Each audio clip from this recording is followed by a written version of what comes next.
Welcome back to the Real Life Runners podcast, episode number 434. Today, we're continuing our recovery series with our final episode all about the nervous system because so many runners think that recovery means foam rolling or sleeping in, but some of the most powerful recovery work actually happens at your dinner table, in your mind, and of course, in your nervous system. So, we've already talked about active and passive recovery. We've talked a little bit about Recovery 101, the science of recovery in episode 1.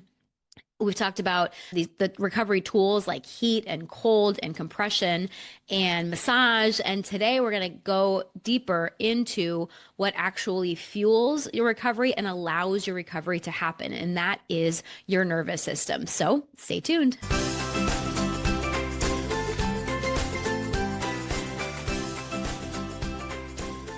What's up, runners? Welcome back to the show. I am happy to be doing episode 4. You notice I said happy and not excited. I noticed that I'm so excited that we're doing this. And yes, I feel like I'm always excited when it comes to the podcast. So when I get to connect with all of you listeners out there, thank you so much to all of you that listen every week and that share this podcast with a friend. Thank you for all of you that have left a review, because our goal, our mission in this world and in this business is to help more runners to feel good in their running so that people can run for decades, not just do like a marathon and be done. We want people to understand how good running is for you and how to run in a very sustainable way to not only improve your performance, but also improve your overall health and your longevity in the sport. So today we're talking about the nervous system because so many runners don't realize that what's happening in the body when we recover, this is not just physical, this is neurological. And I have talked about the nervous system throughout this recovery series and started to talk about the sympathetic nervous system versus the parasympathetic nervous system and how we want our body to be able to switch from sympathetic into parasympathetic, because that parasympathetic nervous system is our rest and digest, our recovery and repair system. So today we're going to be talking about how nutrition and stress and nervous system balance help to drive your recovery, help to improve your adaptation to exercise, which is exactly what you want, and how that also improves your performance and how to optimize these factors daily, not just after workouts, because your recovery is not just about what you do in the 30 to 60 minutes after your workout. It's about what you do the rest of the day. It's how you live your life, because all of that matters. And that fits perfectly with exactly everything that we do here at Real Life Runners, because your running is a part of your real life and the two have to work together. Otherwise, there's going to be a mismatch. And when that mismatch happens, that's often when injury occurs. That's when plateau happens. That's when people start to lose their love and their joy for running.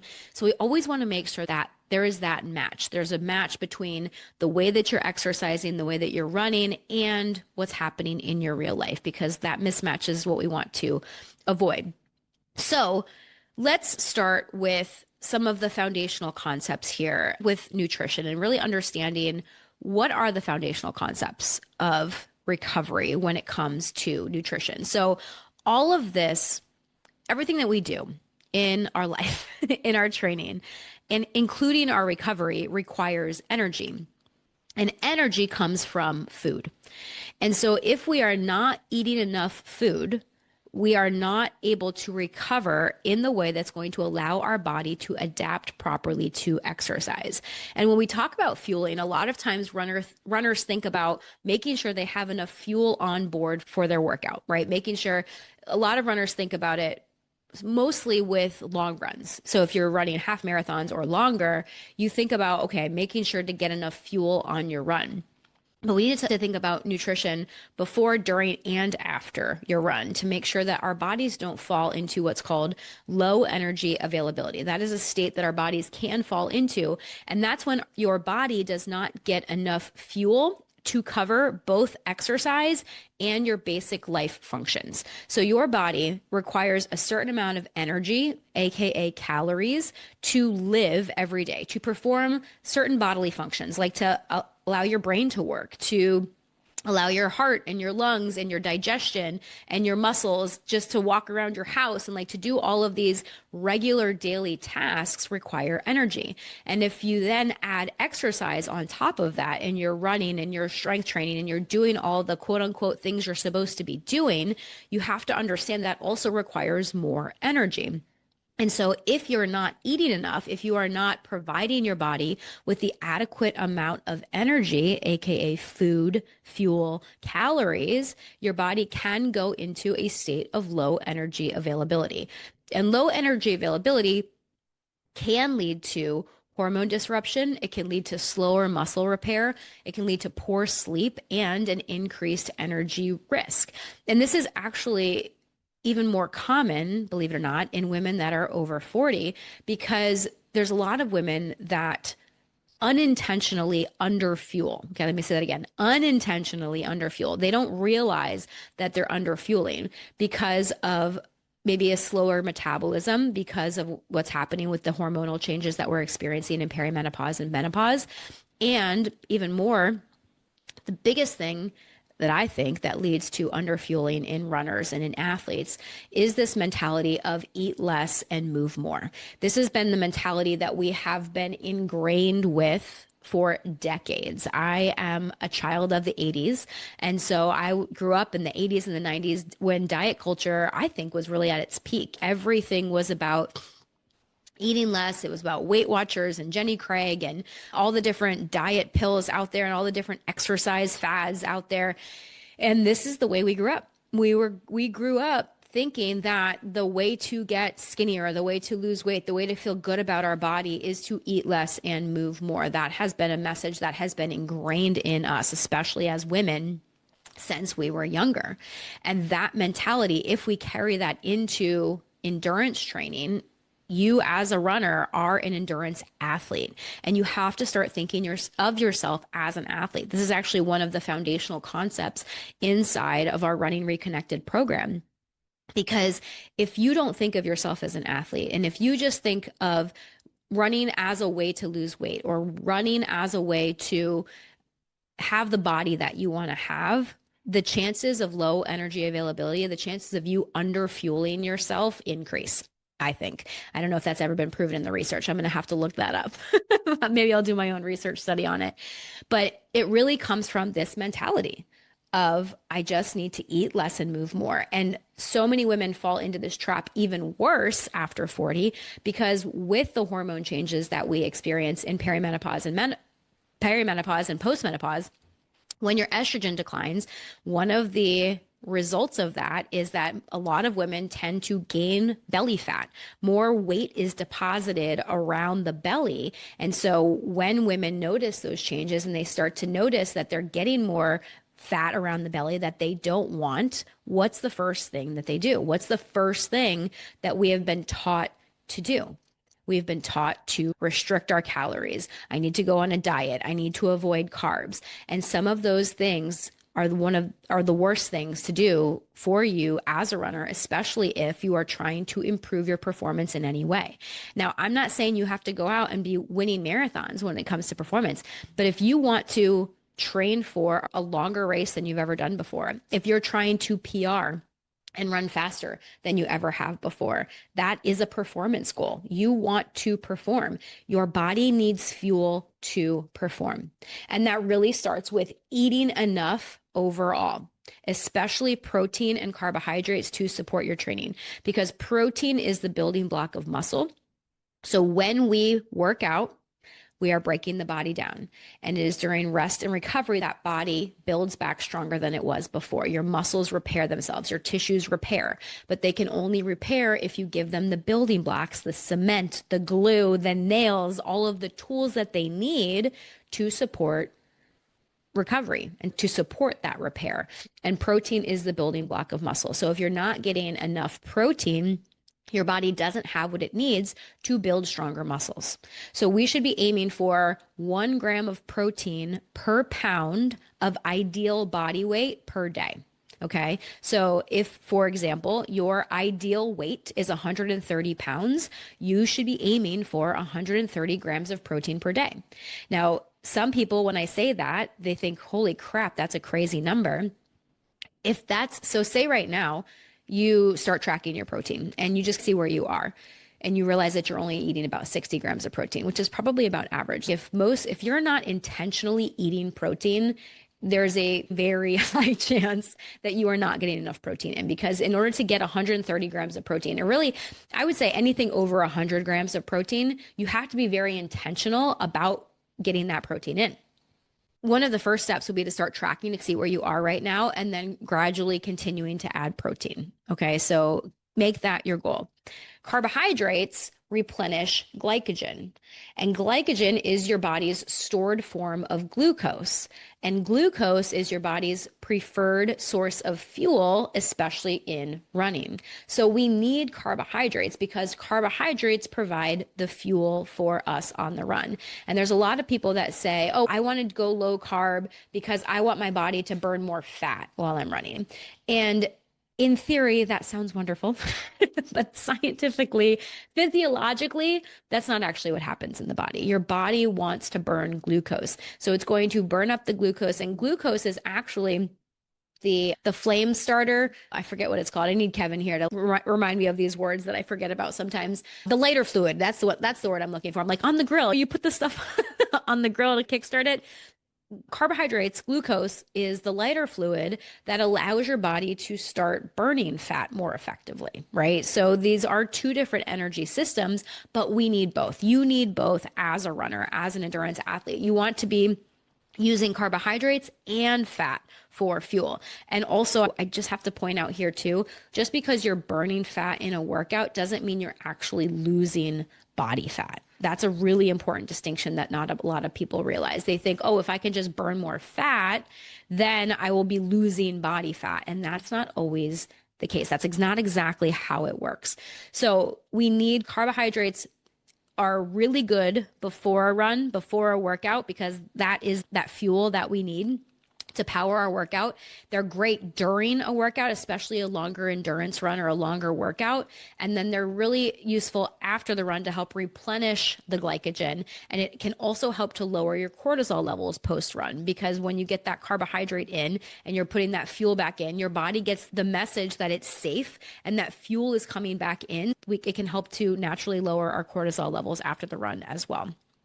And we also want to be eating fats, healthy fats, to help support your hormones and also help to support cellular repair. One of the things that people don't realize that fats do is fats are very important for your nervous system. They help to, there's a lining on all of your nerves in your brain and throughout your body called myelin, and myelin is made of fat. So we need healthy fats to help support our nervous system, because that myelin sheath that surrounds your nerves helps the messages from your brain and your body to travel faster.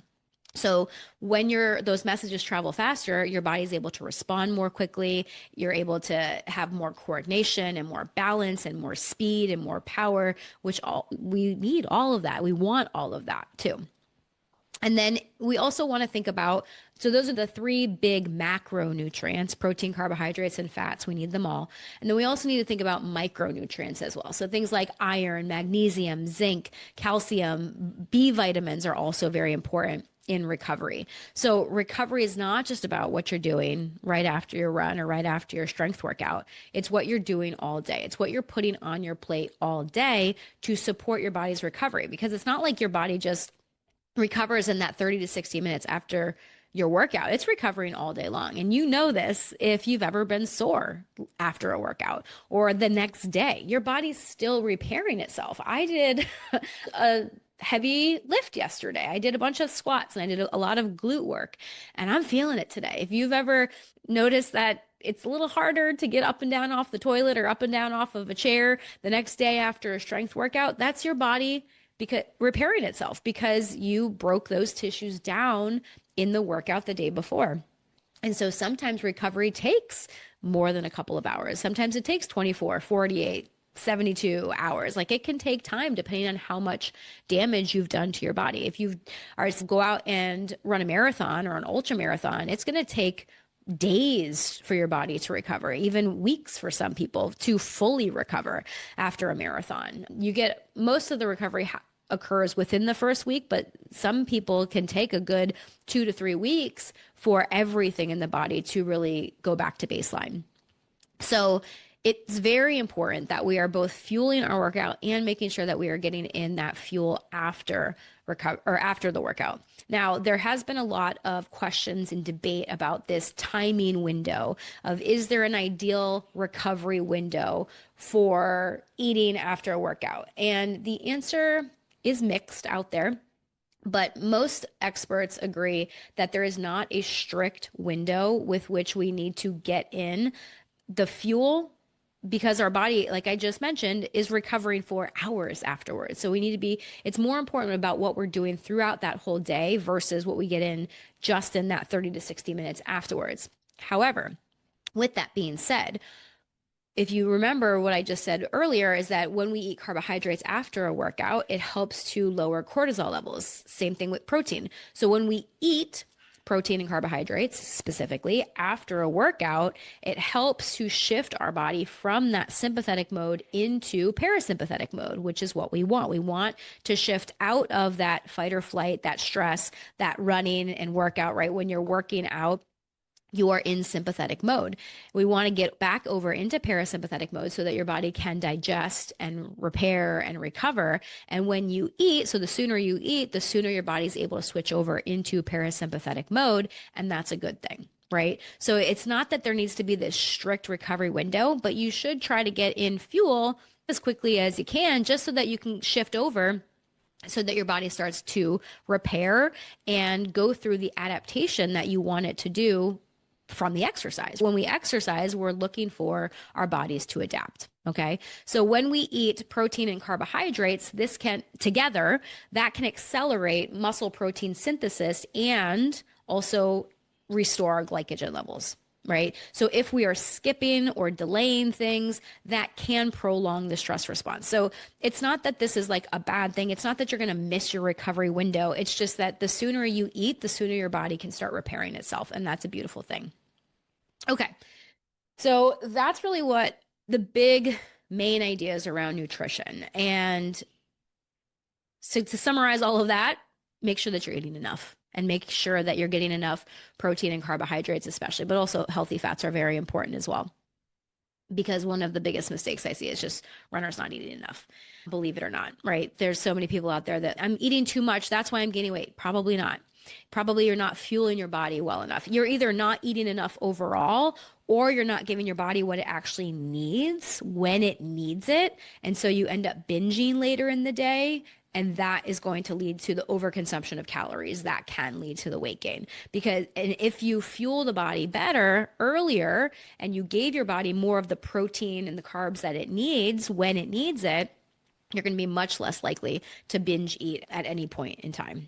All right, sip of coffee time.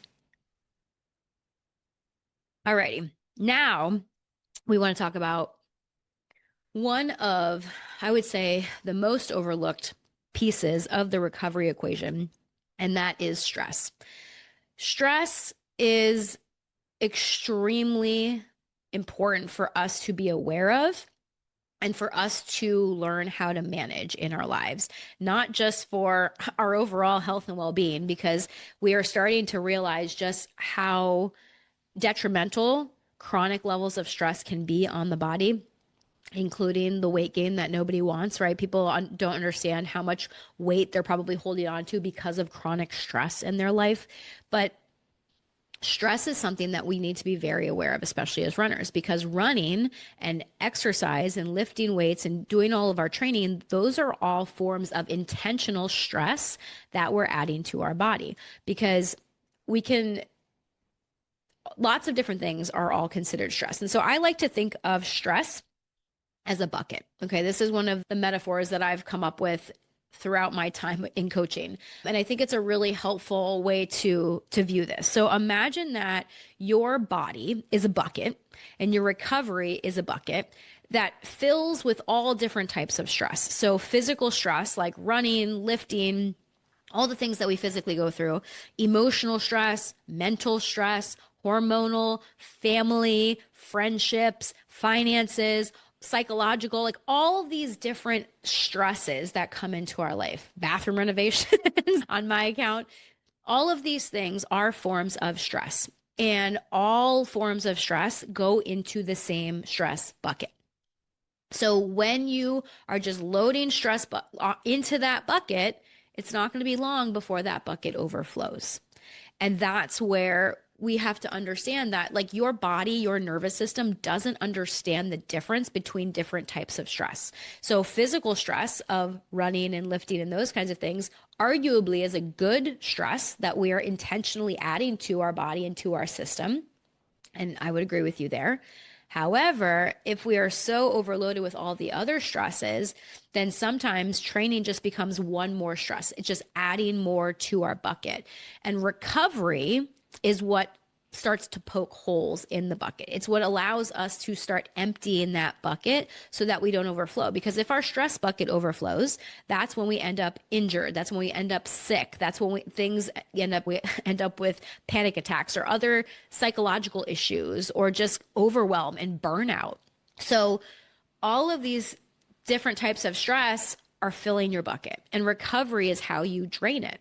So if your bucket is already overflowing, adding more training does not make you stronger. It just makes you more stressed.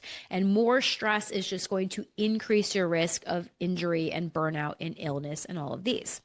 And this matters even more if you're a runner over 40, because estrogen and progesterone help to modulate that stress response. Estrogen has a controlling effect on cortisol. Cortisol is your stress hormone.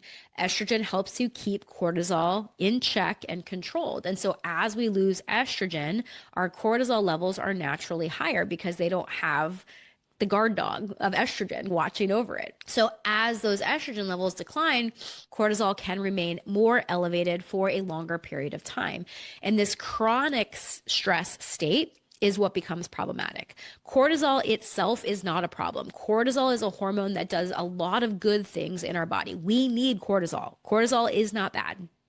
Chronic cortisol, chronic levels of elevated cortisol due to chronic stress, that's what can be very damaging to the body, because that shifts your body into a stressed state or a catabolic state, which is where your body just breaks itself down. And that is not what we want. That's where you, again, start to get injured. You start to see your performance decline, and you start to see ripples in other areas of your life as well. You'll notice that you're not having as much patience with your kids, that you cry for no reason, that you're having significant mood swings. And a lot of people say this is due to perimenopause. And this is why. It's because when we go through perimenopause, our estrogen levels are not controlling our cortisol levels anymore. And all of these hormonal shifts and things are happening within our body, and our body goes haywire. And it's this chronic stress that we don't know how to handle that's causing a lot of these other things to occur, like the increased belly fat or the mood swings or the brain fog. All of these symptoms of perimenopause are mostly from a stressed out nervous system, in my opinion. Yes, there are actual things that the hormones do and control, but the big thing, I think, is their effect on the nervous system.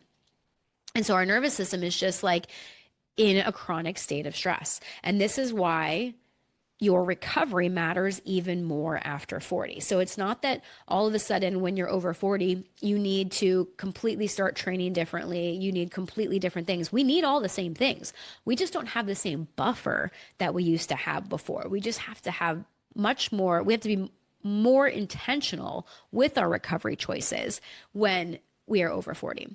So some of the ways that you might notice that you have an overloaded stress response or an overloaded nervous system, things like waking up during the night. If you're always waking up at 3 a.m., if you are having sugar cravings, if you're tired all the time, even though you're getting 7 or 8 hours of sleep, you notice that tired but wired feeling. You feel like, I'm so exhausted and I also can't go to sleep. I can't come down because I'm just like wired and anxious all the time.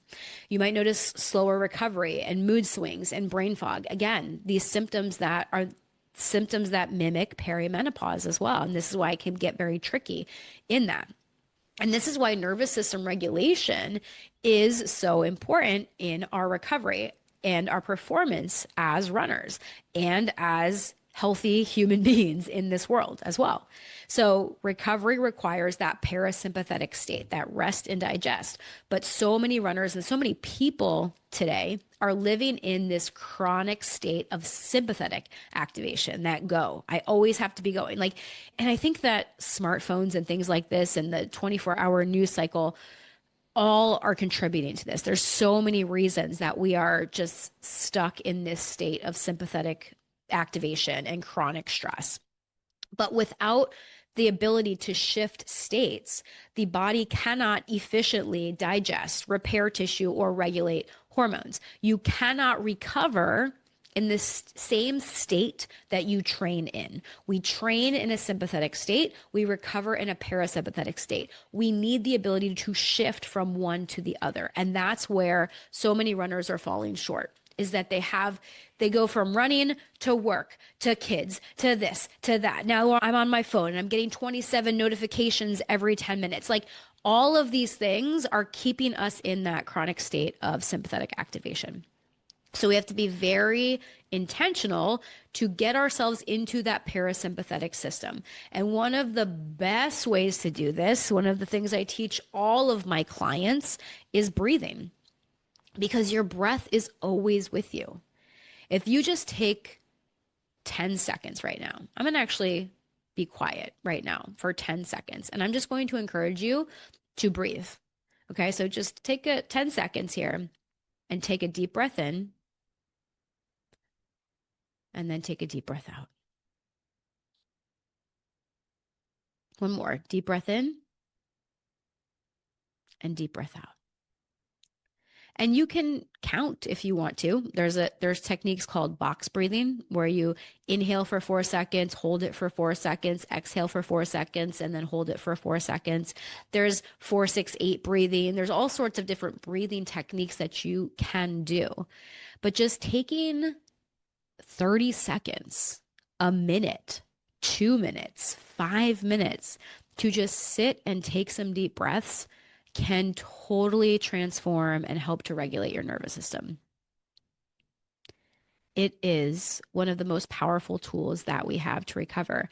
And so this is, again, another reason that I encourage cool downs and breathing after a run or after a workout. If you just take a couple of minutes to just breathe before you jump in your car and run home and get the kids to school. Like, I get it. Like, I woke up at 5 this morning. I was running by 5:30 with my friends. Like, we take a couple of minutes after our run to do some stretching, to just breathe, to reset ourselves before we jump in our cars and go home. Because when I get home, I have to make lunches, I have to make breakfast, I have to get the kids off to school, make sure everybody's good.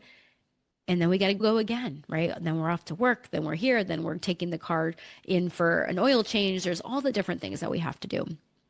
So taking time throughout your day to intentionally breathe and reset your system can make a world of difference in how you feel overall in your day, and also the progress that you're making in your running. It's crazy. And people don't usually believe me when I tell them that. But breathing is such an underrated tool that you can start using right now. You can also do things like meditation. You can be out in nature, walking barefoot in the grass. There's a term nowadays that all the kids are using, go touch grass, right? But it's actually very good advice. Go touch grass, right? Go let your body connect with the earth. There's something very grounding about that can help your nervous system. Prayer, things like gentle mobility or yoga, all of these ways that we can just pause and breathe and get ourselves out of sympathetic activation and into parasympathetic activation and parasympathetic mode will help your body recover and will help you to be a better runner. It's worth it. And it will also help you in so many other areas of your life. That I can guarantee. The last thing I want to just touch on real quick is sleep. And sleep is one of those things. I know I talked a lot about sleep in episode number 1, but we always have to go back to sleep, because sleep is the foundation of both physical and emotional recovery. Sleep helps to consolidate your memory. It helps to stabilize your mood. It helps to regulate cortisol levels. And emotional stress impacts your recovery just as much as physical fatigue. Remember, going back to that recovery bucket that we're talking about. So how do these things work together? Like just the things that I was just talking about with breathing and helping your body shift into a parasympathetic state. When you can pair that with sleep, doing those things before bed, things like reading or journaling, gratitude, breath work, limiting your screen time, all of those things will help your body get into that parasympathetic state before bed, which is going to allow you to fall asleep and stay asleep even better. All of these things are connected. And that is such a beautiful thing. So, what do we need to take away from this episode and from this whole recovery series, right? Hopefully, you now understand how important your recovery is. If not, if you've listened to all 4 of my recovery episodes and you don't understand how important recovery is, then I have not done a good job.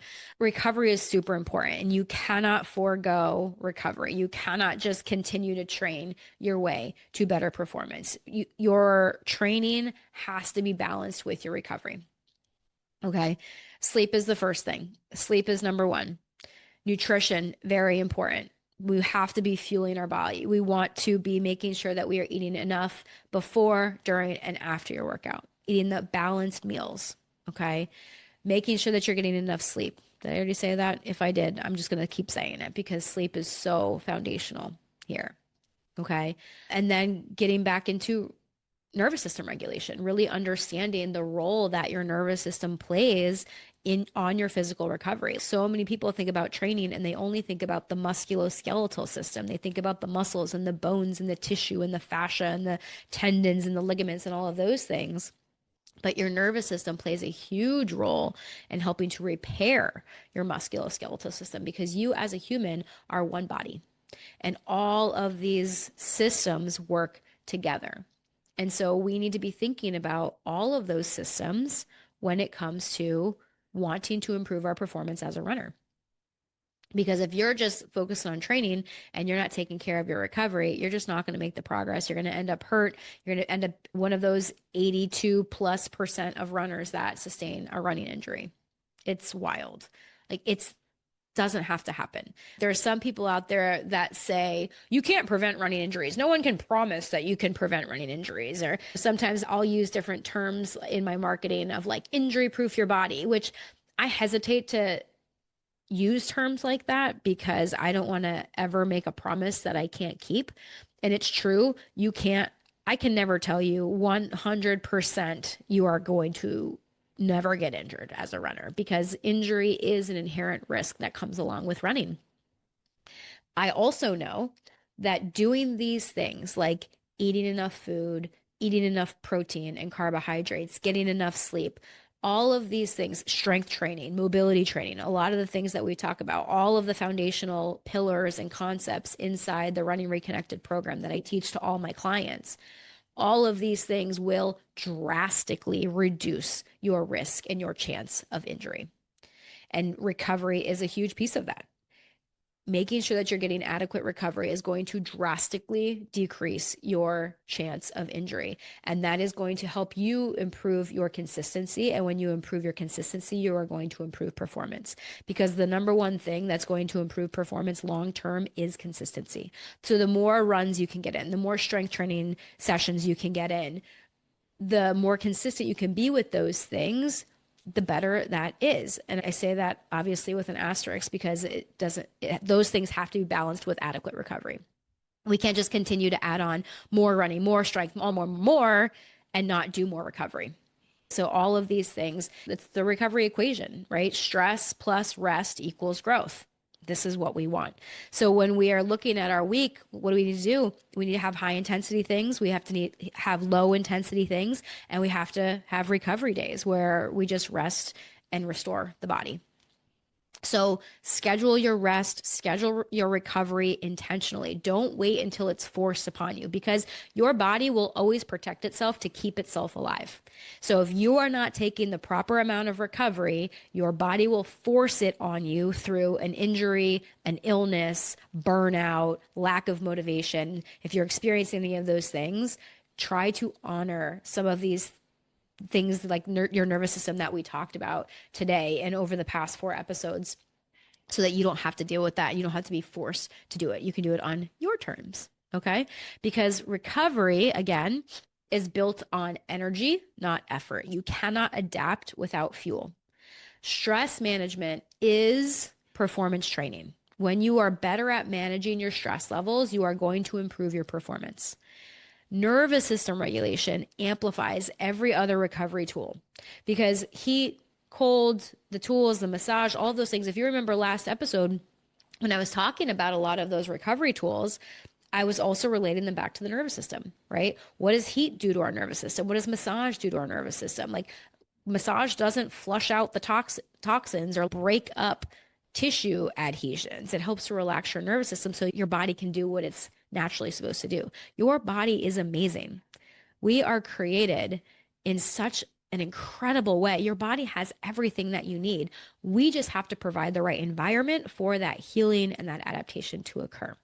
All right. True recovery is holistic. It is physical, it is emotional, it is spiritual. You cannot perform or pour from an empty tank. You have to recover. You have to refill your tank, or going back to the bucket analogy, recovery helps to poke holes in the bucket so that you can drain that stress bucket so that you have more room for your training and for the other things going on in your life.